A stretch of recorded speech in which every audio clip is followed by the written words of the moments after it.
if you had to guess how long until you'll be able to move back into your home?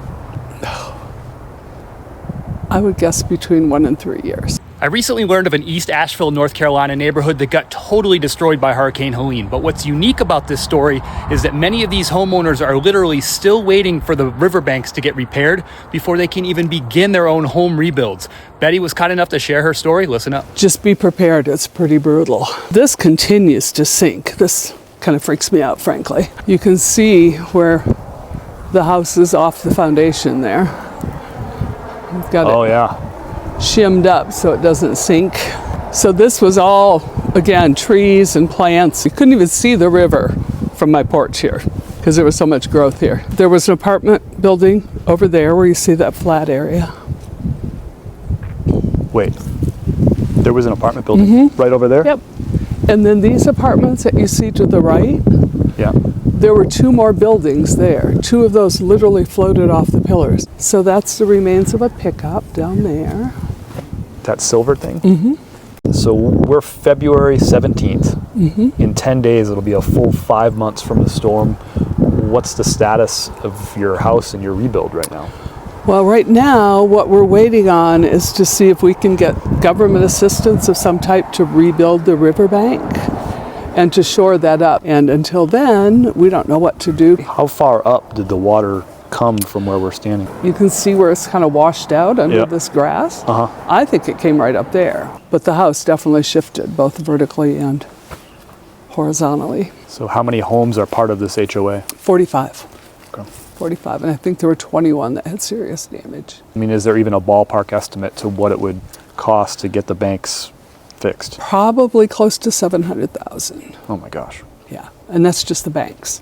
That's not the roads, that's not the houses. Have you gotten any kind of estimate for rebuilding or rehabbing your home? Real close to $100,000.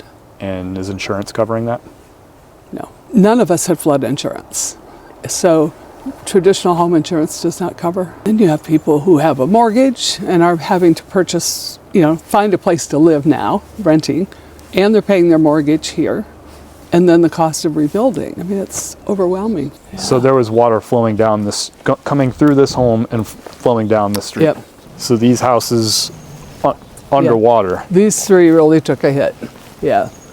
And the water went up, I think, about to where the speed limit sign is there. Up there? Yeah. And the river's way down there. Yeah. See the roof line there?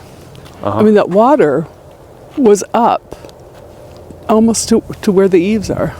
And that's where one of the buildings washed away and another one at the other end. You mentioned a pool. This was the pool. There was a pool building here. There were bathrooms, bathhouse. That was a pond. Beautiful big pond full of geese. But there's a pump down there for the fountain. It was a beautiful little community. So this is a little oasis here. So these first 2 are where they went literally out their back windows and went up the hill, is my understanding. Wow.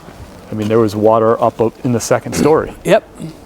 And then all the way across to those buildings, you said up to the eaves. Yep.